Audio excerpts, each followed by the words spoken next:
Hey, what's up? This is Jeremy from Civil Circus, and before we kicked off our next season on the law of the gospel, Shalom and Its Fulfillment in Christ, I thought I'd give a little introduction to some of the resources that I have used or have influenced my thinking over the years that have really led up to the inspiration for this season.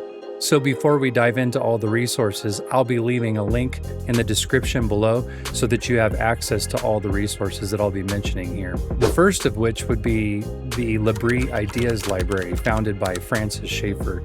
Francis Schaeffer was around in the 50s and 60s predominantly, all the way through the 80s until he passed away. But he was really influential, considered a Christian activist, and that mostly had to do with his approach to not only Reformed apologetics, but how that interacted with civics. And I would want to say with all finality that if the Founding Fathers could come back and see what's being made of that First Amendment, they would consider it nothing less than tyranny. Say 80 years ago, there was an absolute Christian consensus in this country. This country was founded on a Christian consensus, a Judeo-Christian position, especially as it came out of the Reformation. And this was the dominant view. But beginning about 80 years ago, it began to shift. And then all the titanic changes have come in the last 40 years. So within the time of our own lifetime, the changes come. Today, we live in a humanist society.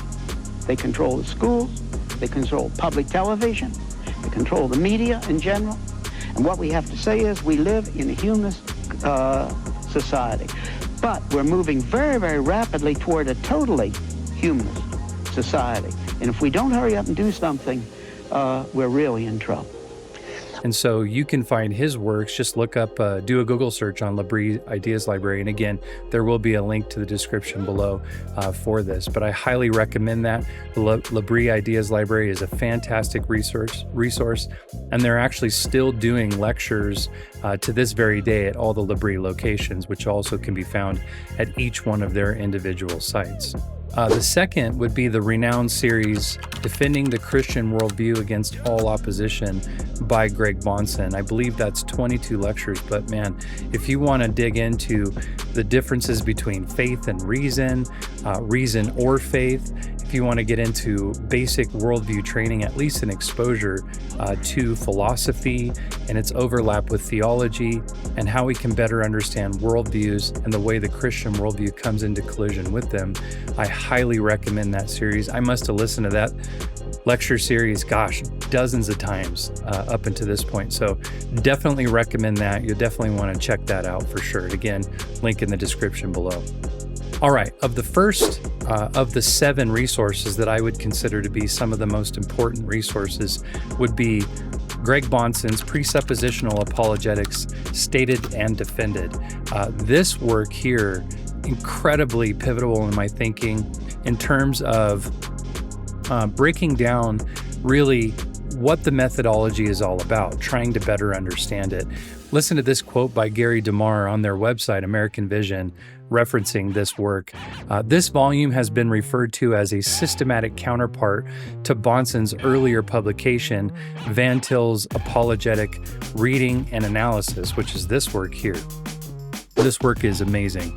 And what they would say is that this is a broad and topical overview and explanation of Van Til's contribution to transcendental thinking, the argument for what's called TAG, the Transcendental Argument for God, and really what led up to that, how to better describe that. But Van Til has been best interpreted through his disciples, one being Greg Bahnsen, another being Scott Oliphint and John Frame. And so I'll be sharing resources from all 3 of those. But anyway, this presuppositional apologetics is a more systematic understanding of this overview of Van Til's apologetic.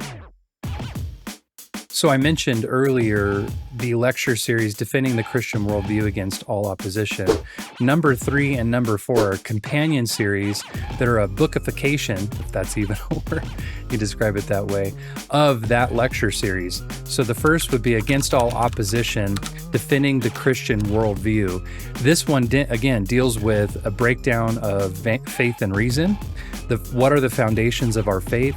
How do those integrate within worldviews or become worldviews? the myth of neutrality. Is there such a thing as neutral thinking? Like when we argue for our faith or seek to defend our faith, and that's true for anyone for that matter, is there real neutrality between the two as the worldviews collide with one another, as though we can set all of our fundamental beliefs aside and then have a conversation and come to an objective understanding of one another? And then also, too, the importance of Christian philosophy and worldly philosophy and how those come into collision, which comes to the next companion volume here, Pushing the Antithesis, the Apologetic of Greg L. Bahnsen. And so the basis of this work is against all opposition, defending the Christian worldview. And then this is the apologetic methodology in action. And so here's some of the things that you can find in this work: destroying all philosophical fortresses. You must think, what is the destruction of philosophical fortresses? Well, he goes through a biblical argument as to what the Christian is responsible for in the apologetic method. And that is defining, identifying, and pinpointing where all worldviews collide with the biblical worldview.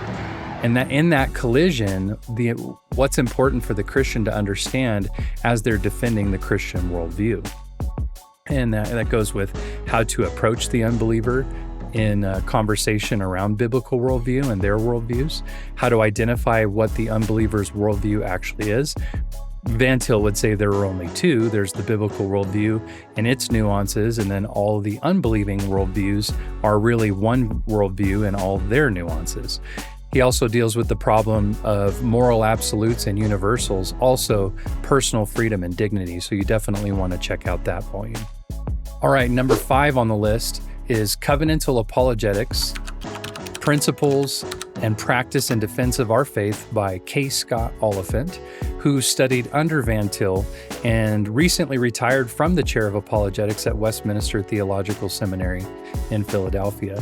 So this work, according to William Edgar, the president of Westminster Theological Seminary, focuses on the creator-creature covenantal relationship, and that is the way God condescends to his creatures.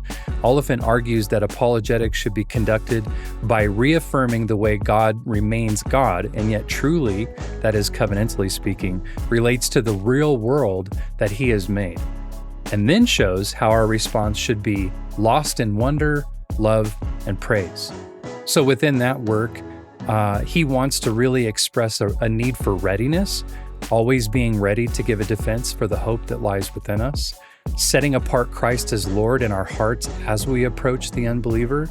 We want to be able to give proofs to all men, no matter what. He deals with the idea of persuasion. So the relationship between proofs and persuasion, there is a difference that even though you might have presented the greatest proof of all, not all are necessarily persuaded. He provides, and I think, a very helpful distinction of negative and positive apologetics and what that looks like, as well as Christian wisdom towards outsiders and the issue of idolatry. In that work, I think what's really cool about it is he breaks down in various places an actual practical application as though he were having a conversation with someone based on the principles that he presents in the work. So definitely want to check that one out as well if you're interested in taking a deeper dive in Reformed understanding of covenantal apologetics. And before we get to the nuke, what I referred to it as, number 7, you want to check out this work. Now, this work is a tome. This one is really more of a reference guide. Many people would say it's necessary to have in any library a serious student of philosophy or theology and worldview mechanics and apologetics, but it's none other than a history of Western philosophy and theology by John Frame, again, another disciple of Van Til. And I love what D.A. Carson says about this work. He says, whether you agree or not with Frame's perspective or his conclusions, you're going to be taught how to think in theological and philosophical categories. That is absolutely true about this work. In it, you're going to gain the importance of understanding the relationship between philosophy and theology. You're going to get biblical worldview as it's compared to all other worldly developments. You're going to get a full development of Christian thought in terms of worldview and how it interacts with the various developments of philosophy and theological thought over time. And I love what Vern Poythress said, who is a really close friend of John Frame's and a colleague. He said, "This is the most important book ever written on the major figures and movements in philosophy. We have needed a sound guide, and this is it." Wow. That's obviously he's his close friend, but I would agree with Poythress on that. This is such a careful study and such an important work.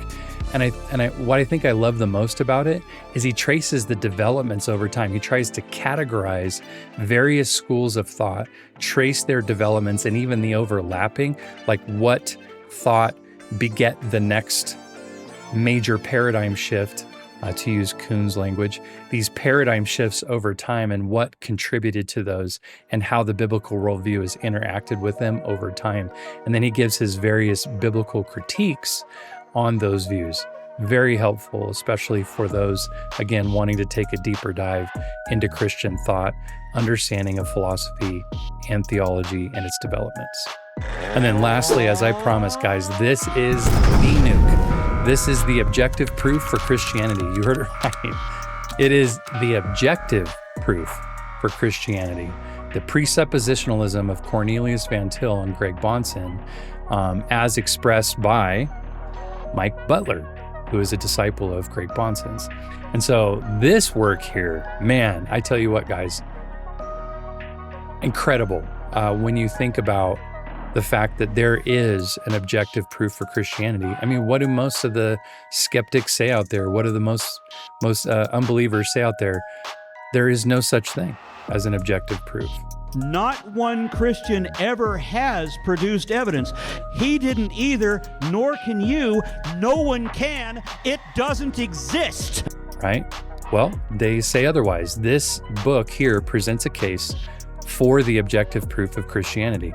And I love what the guys at American Vision say. They said, Dr. Bahnsen and Mike Butler explain the Transcendental Argument and its basic claim that God is absolutely necessary for every truth claim. I'm going to read that again. Think about this. God is absolutely necessary for every truth claim. And this book is going to revolutionize your understanding of Christian apologetics. So in the book, they give a background of transcendental thought.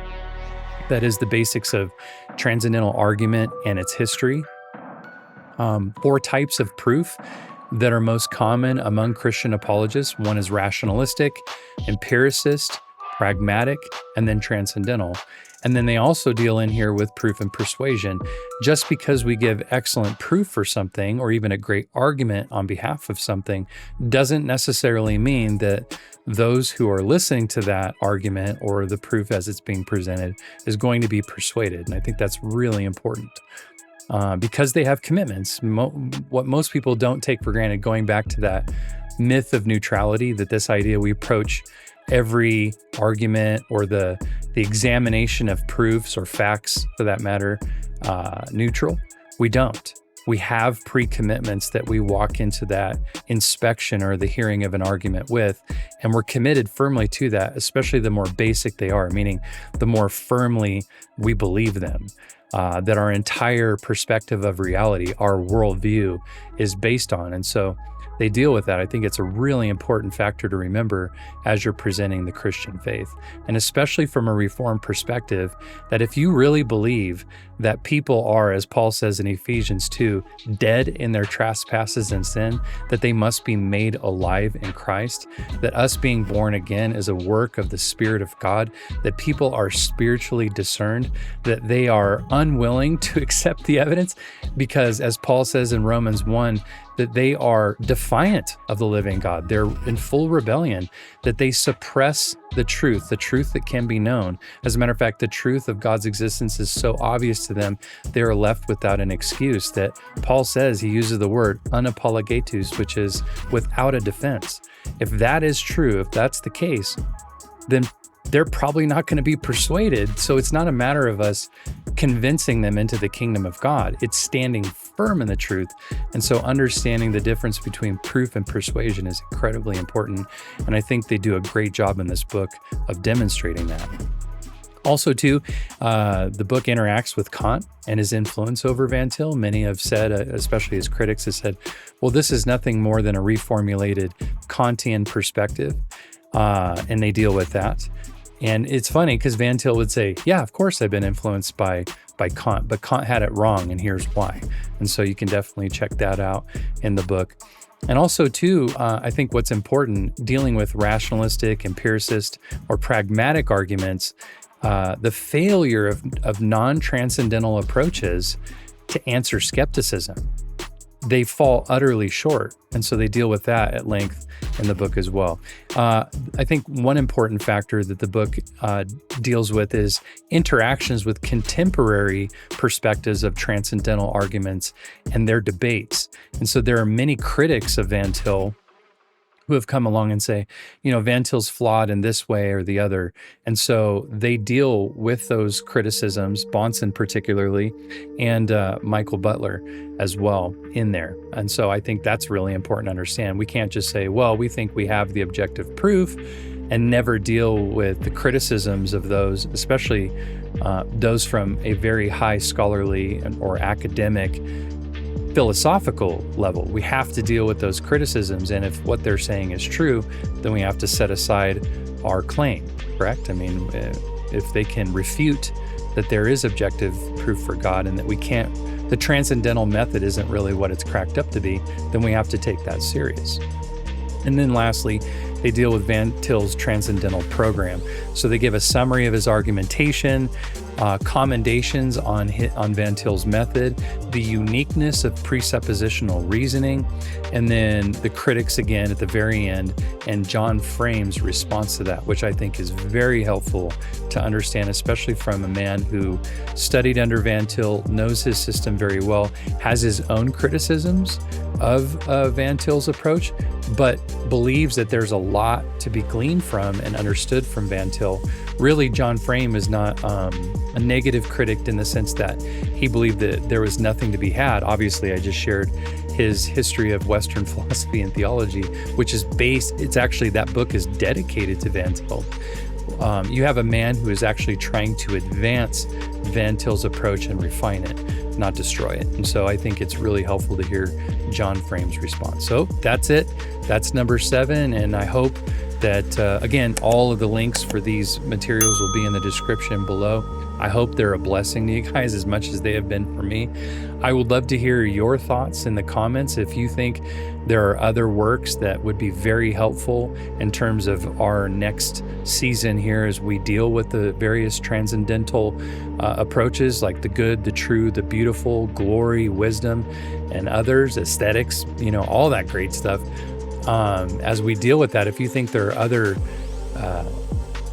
resources that would be helpful that we should turn our attention to, definitely share those in the comments below.